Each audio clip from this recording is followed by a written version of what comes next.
E ele conhece as nossas limitações, então ele fala assim: ó, minha filha me foi grato na abundância. Será que na escassez ela vai ser grata também? E às vezes ele permite algumas coisas, né? E a gente tem que entender isso. Mas você vê que quando ele foi seu governador, ele administrou a abundância na época das 7 vacas gordas, e ele administrou a escassez na época das 7 vacas magras. Sim. Então, os processos que a gente passa na nossa vida é o Senhor nos lapidando para o que Ele vai nos dar lá no futuro.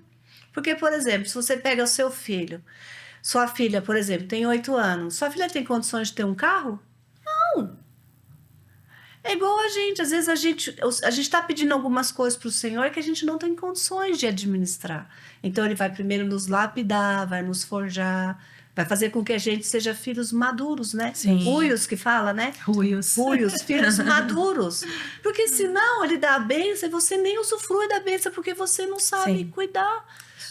Olha, vou ser sincera para vocês. Vou fazer 25 anos de loja. Se eu administrasse a minha loja há 10, 15 anos como eu administro hoje, meu Deus, eu teria muito mais coisas. Mas eu falo, nossa Deus, como eu errei, como eu falhei, como aconteceram coisas, né? E a gente erra querendo acertar. Sim. Quando a gente está fazendo as coisas, a gente acha que a gente está certo, mas às vezes não está certo, né? E às vezes você erra querendo ajudar o outro. Porque até pra gente ajudar, a gente tem que falar: Senhor, esse problema é meu? Sim. Será que esse problema é meu? Será que eu me metendo nessa história eu não vou trazer isso pra minha vida? E quantas vezes eu não fiz isso? Eu fui lá e peguei o problema do outro e trouxe pra minha vida, e depois o Senhor falava assim. Uma vez eu passei por um problema porque eu tentei ajudar uma pessoa e foi um problema muito sério. Aí eu fui buscar uma palavra. Eu sempre gostei, eu sempre gosto de ir na igreja, porque o Senhor fala com a gente através da palavra. Sim.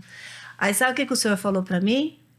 Assim, ó, pá, pá, pá. Leia, aprende. Ele falou assim: você acha que você é Deus? Você quer ser mais misericordiosa do que eu? Você quer? Com essas palavras. Nossa, gente, forte, hein? Ele falou assim: quando você vai ajudar uma pessoa, você sabe se sou eu que estou tratando daquela pessoa? E você Porque vai lá e você interfere? É um processo que a pessoa precisa passar. E a gente, né, com aquela... É isso, né? Querendo, como você diz, querendo ajudar Deus. A gente interfere na prova do outro. O Senhor falou pra mim: você quer ser mais misericordiosa do que eu? Eu falei: não, Senhor. Ele falou: então... Você pegou o problema dele, você trouxe para você. Gente. Você não precisava passar por isso. É como diz a minha mãe, pegar a prova com a mão. E quantas vezes a gente não faz isso por falta da gente orar? Porque a gente acha que a gente é boazinha. E tem situações que você tem que... Ou você falar para a pessoa assim, ó... Com isso, foi que nem você falou da pastora Érica, que a pastora Érica falou, né? Se você tiver... A pessoa te pedir um dinheiro emprestado... Se você tiver o dinheiro para dar... Empreste. Você empresta. Sim. Mas se você não tem para dar, você não empreste. É sobre isso. Então, mas a gente às vezes quer falar: ai, tadinho. Teve uma situação... A minha mãe tem uma lojinha também, né? E aí a minha mãe é super acolhedora. Então as pessoas acabam procurando ela para desabafar, para conversar, para passar um tempo, enfim. E aí teve um dia que ela me chamou e falou: Fernanda, eu tenho uma situação muito difícil, a gente precisa ajudar. É uma mãe que tem um marido, mas o marido não é presente, tem 2 filhos, e assim, ela não tem nada.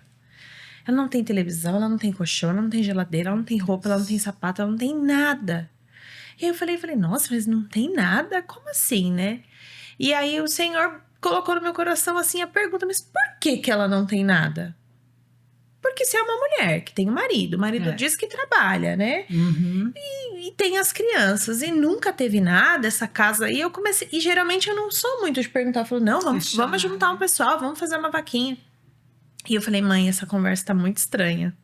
Não, mas a gente tem que ajudar. E todo dia ela ia lá na loja e falava: hoje eu não tenho isso, hoje eu não tenho aquilo, hoje isso. E aí até falei da cesta lá da igreja, né? Falei: caramba, tem a cesta e tudo, a gente pode ver. Eu não consegui buscar, porque eu sou gordinha, não consigo andar muito. Aí um dia eu fui lá conversar com a minha mãe e ela tava lá. E aí eu comecei a conversar com ela. E para cada solução que eu dava para ela, ela me arrumava um problema. Então, para cada solução, um problema. E aí eu disse, mãe, de verdade, eu fico muito triste por conta das crianças, né? Criança nenhuma no mundo deveria sofrer. Mas até para ajudar, a gente tem que ter sabedoria e não é o momento. A senhora tá absorvendo um problema que não é da senhora, tirando do teu armário, tirando das tuas contas, e isso vai virar um poço sem fundo. Porque ela sabe que a senhora é uma pessoa boa. Minha mãe, você chegou lá, eu tenho essa receita, né? Ela nem vê se o nome é o seu mesmo. Ela fala, não, vamos comprar, não, eu te empresto o cartão. A minha mãe é assim. E eu falei, não pegue a prova com a mão, como a senhora mesmo fala. E é sobre isso. Às vezes a gente, é um processo igual as crianças, eu tenho dó, mas às vezes é um processo que tem que passar.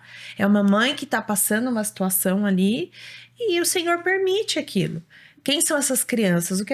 O que vão acontecer com essas crianças? Porque às vezes de uma situação difícil que você passa na infância, que você tem um combustível para ser diferente na vida adulta. Ou não, cada um tem um propósito. Mas é sobre isso, né? É sobre a gente entender que a gente não é Deus de verdade e que a gente não pode interferir na prova do outro.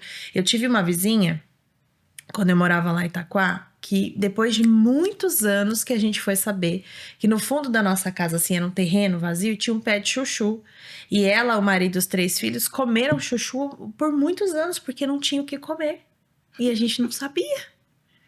E um dia ela contou o testemunho na igreja, que eles passaram uma prova muito longa, muito extensa, e só o que tinha para comer era chuchu. E às vezes a gente olhava assim o pé de chuchu e falava assim, nossa, tava cheio, agora não tem mais nada. E era o alimento deles. E eles passaram aquela prova em silêncio, orando, pedindo para o Senhor que quando fosse o momento que libertasse eles daquela dificuldade.